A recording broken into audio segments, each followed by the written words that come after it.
2022년 4월 27일 오늘 새벽 말씀은 말라기 2장 17절에서 3장 6절까지입니다. 너희가 말로 여호와를 괴롭게 하고도 이르기를 우리가 어떻게 여호와를 괴롭혀 드렸나이까 하는도다. 이는 너희가 말하기를 모든 악을 행하는 자는 여호와의 눈에 좋게 보이며 그에게 기쁨이 된다 하며 또 말하기를 정의의 하나님이 어디 계시냐 함이니라. 만군의 여호와가 이르노라. 보라, 내가 내 사자를 보내리니 그가 내 앞에서 길을 준비할 것이요 또 너희가 구하는 바 주가 갑자기 그의 성전에 임하시리니 곧 너희가 사모하는 바 언약의 사자가 임하실 것이라. 그가 임하시는 날을 누가 능히 당하며 그가 나타나는 때에 누가 능히 서리요. 그는 금을 연단하는 자의 불과 표백하는 자의 잿물과 같을 것이라. 그가 은을 연단하여 깨끗하게 하는 자 같이 앉아서 레위 자손을 깨끗하게 하되 금, 은같이 그들을 연단하리니 그들이 공의로운 제물을 나 여호와께 바칠 것이라.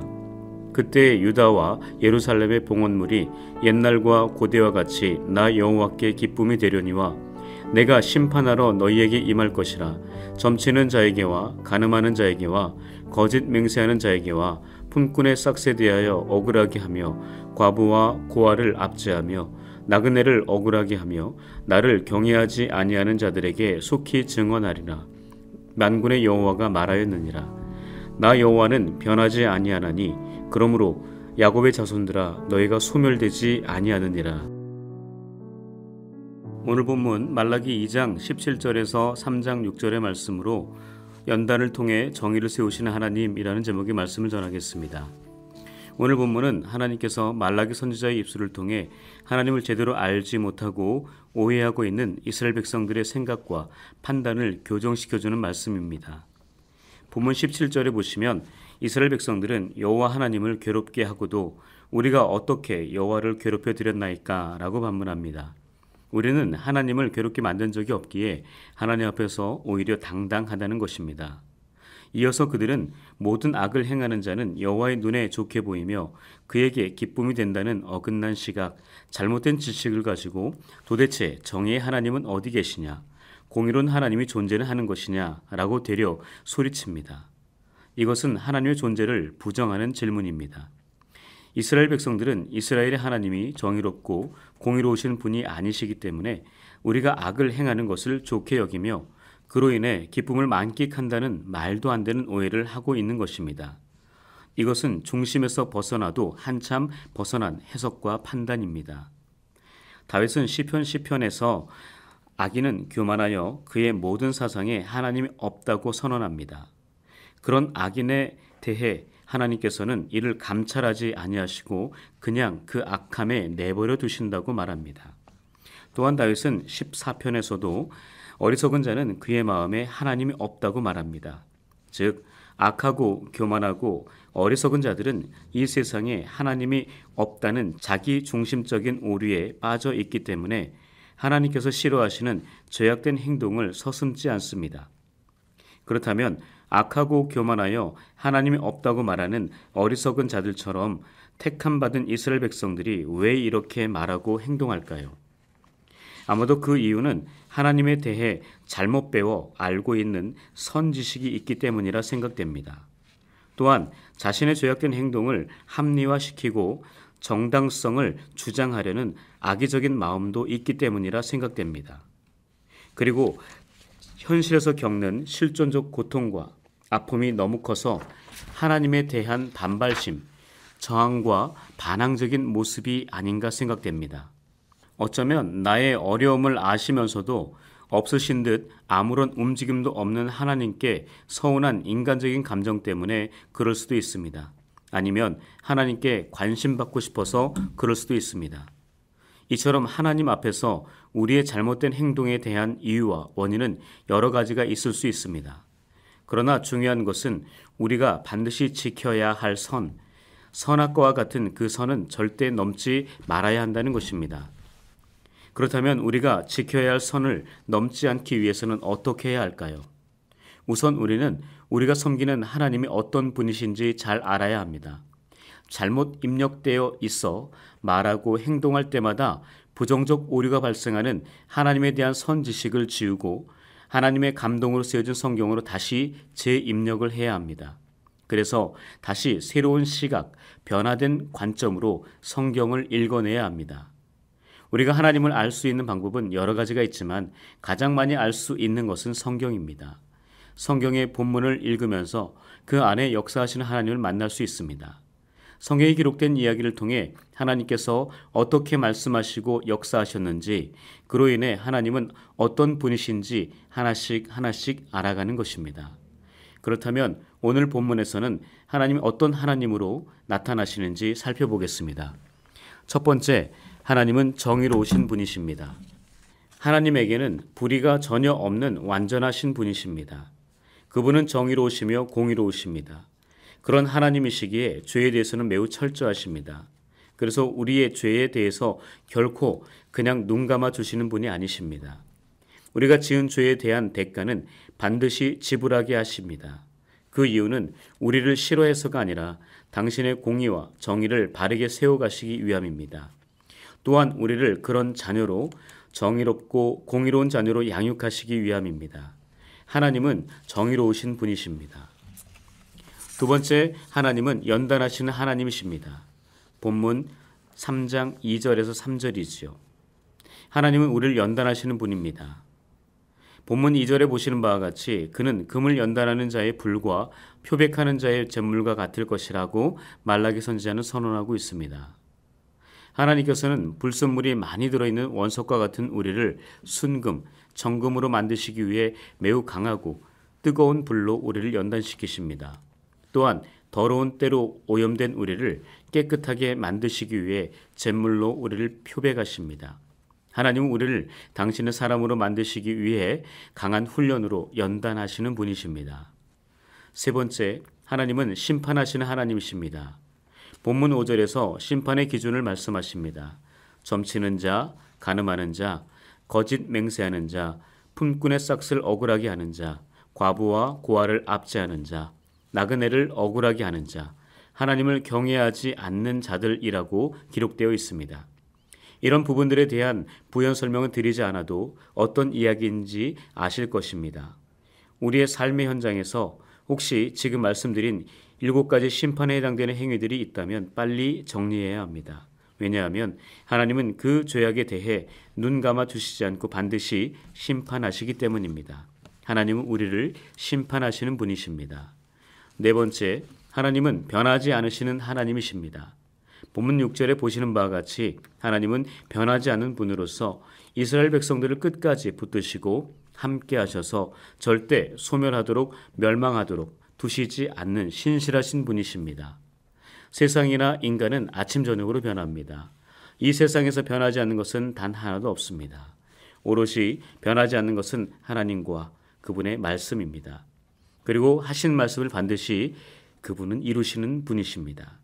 하나님은 어제나 오늘이나 내일도 항상 변하지 않는 분이십니다.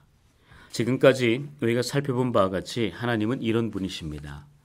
이렇게 하나님께서 우리의 삶의 현장에서 우리와 함께 하시며 우리를 강하게 연단하시고 잘못된 죄악적 행동에 대해서는 반드시 심판하시며 어떤 시대와 상황에서도 변하지 않으시는 이유, 그 목적은 단 하나, 바로 하나님의 정의와 공의를 이루시기 위함입니다.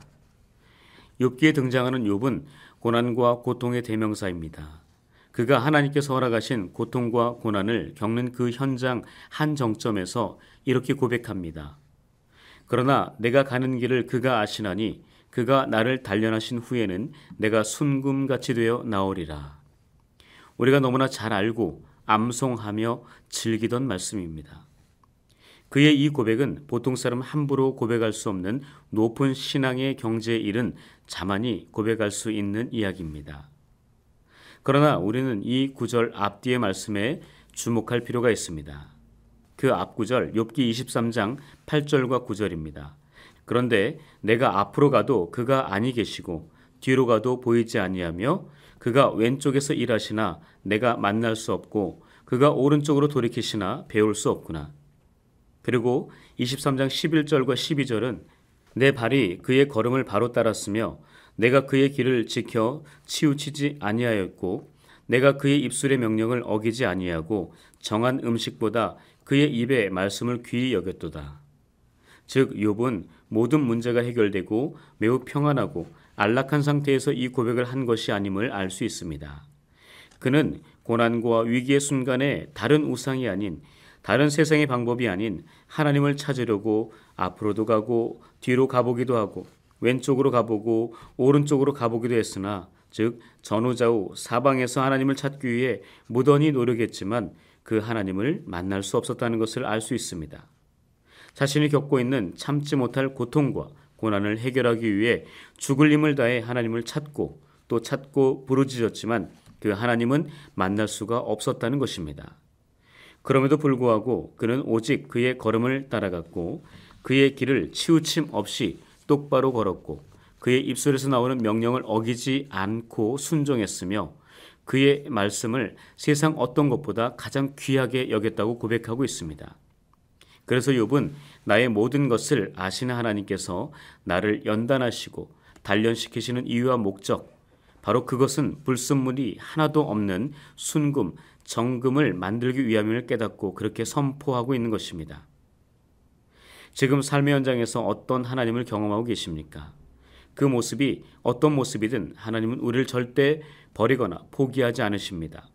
나를 당신의 정의로운 자녀로 만드시기 위해 열심을 다하고 계십니다. 그리고 그 연단의 현장에 나와 함께 하시며 나를 응원하시며 나를 사랑으로 보살피실 것입니다. 그리고 나를 향한 그 사랑과 은혜는 절대 변하지 않으십니다. 그러므로 하나님께서 베풀어 두신 연단의 과정을 잘 버티고 인내하여 변하지 않는 하나님 앞에 더욱 정의로운 하나님의 자녀가 되기 위해 힘쓰는, 애쓰는 저와 여러분들이 되시기를 주님의 이름으로 간절히 축복합니다. 기도하겠습니다. 내 영혼아, 내가 어찌하여 낙심하며 어찌하여 내 속에서 불안해하는가? 너는 하나님께 소망을 두라. 그가 나타나 도우심으로 말미암아 내가 여전히 찬송하리로다. 우리의 소망이신 하나님, 낙심과 불안한 삶의 현장에서 오직 하나님의 도우심을 갈망하게 하옵소서. 세상의 욕심이 아닌 하나님께만 소망을 두고 살아가는 우리 되게 하옵소서. 세상 비바람이 우리의 삶의 자리를 뒤흔들어 요동하게 만듭니다. 전쟁의 소용돌이와 높은 물가로 삶의 불안이 커져만 가고 있습니다. 수년 전 시작된 코로나가 아직도 연약한 육신을 고통과 절망으로 몰아가고 있습니다. 이 새벽 주님의 사랑의 음성과 따스한 위로의 손길을 잠잠히 기다리오니 우리를 불쌍히 여기사 자비와 긍휼로 하늘의 평안과 성령의 은혜를 누리는 시간 되게 하옵소서. 생명과 구원의 복음 전파 위에 이 땅에 교회를 세우신 하나님, 128년 동안 영혼 구원에 앞장선 연동교회를 위해 기도합니다.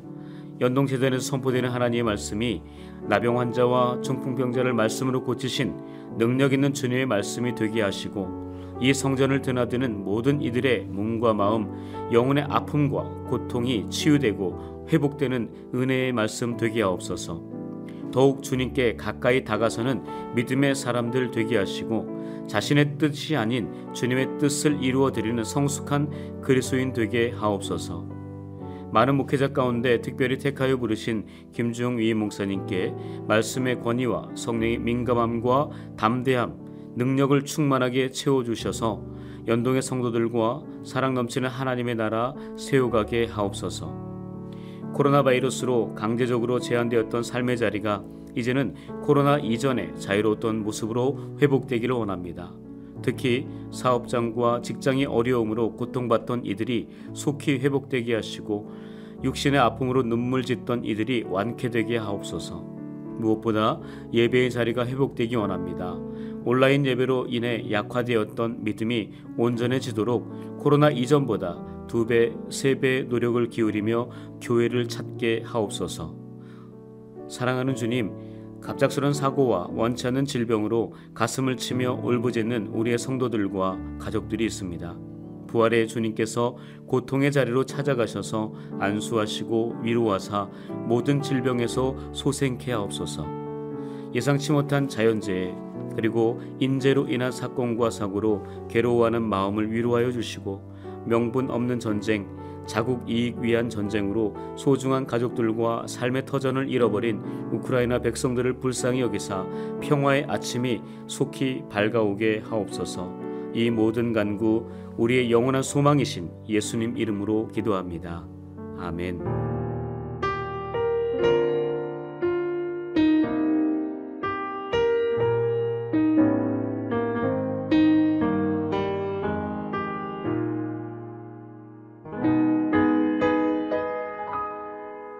왜 나를 깊은 어둠 속에 홀로 두시는지, 어두운 밤은 왜 그리 길었는지, 나를 고독하게, 나를 낮아지게, 세상 어디도 기댈 곳이 없게 하셨네.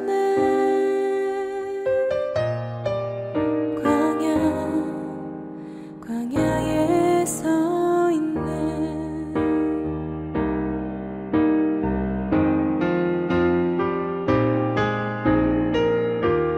주님만 내 도움이 되시고, 주님만 내 빛이 되시네. 주님만 내 친구 되시는 광야.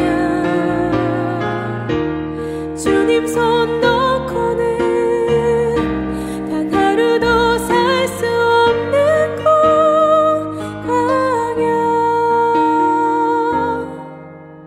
광야에 서 있네.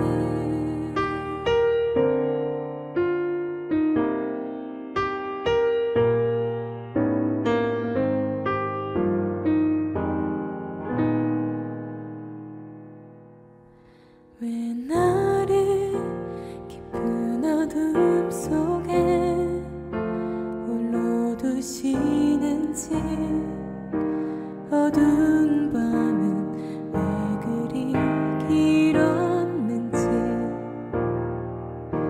나를 고독하게, 나를 낮아지게, 세상 어디도 기댈 곳이 없게 하셨네.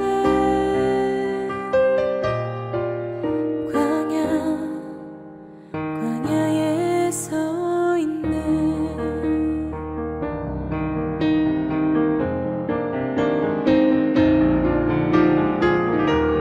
주님만 내 도움이 되시고, 주님만 내 빛이 되시는, 주님만 내 친구 되시는 광야.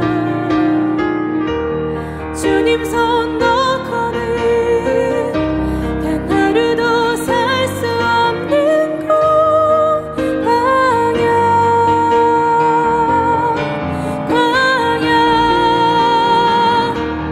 주께서 나를 사용하시려, 나를 더 정결케 하시려, 나를 택하여 보내신 그곳 광야. 성령이 내 영을 다시 태어나게 하는 곳,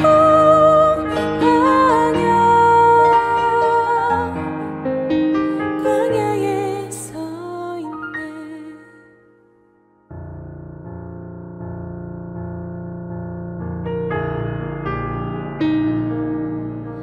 내 작은 산산이 깨지고 높아지려 했던 내 꿈도 주님 앞에 내려놓고, 오직 주님 뜻만 이루어지